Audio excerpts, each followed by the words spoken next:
आज आपण मॉलला निघालो होतो. आपल्याला शॉपिंग करायची होती थोडी, आणि मॉलमध्ये जायच्या आधीच्या दोघांची तुम्ही मस्ती बघू शकता. गाड्या वगैरे पार्क करून आम्ही मॉलमध्ये आलो. मग आल्याच्या नंतर ना आद्या भाऊ म्हणला आपल्याला वॉशरूमला जायचं आहे. मग आम्ही वॉशरूमकडे गेलो. तिथं अंश भाऊची अलगच मस्ती चालू होती आणि आद्या भाऊची तुम्ही बघू शकता.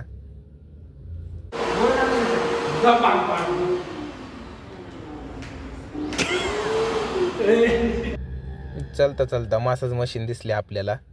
पळून पळून सीन पेन खूप होतं, म्हणलं आज मसाज पण करावं. वाटतं का भारी?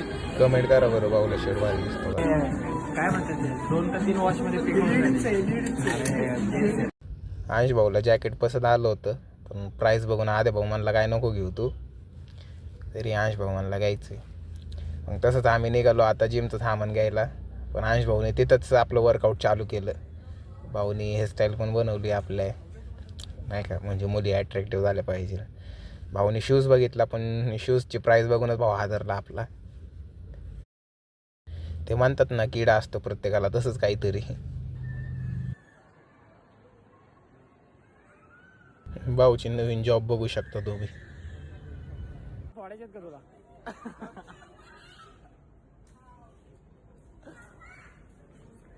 सायकल चालवली आपण थोडी. सायकल चालवायचा मूड झालता आपला.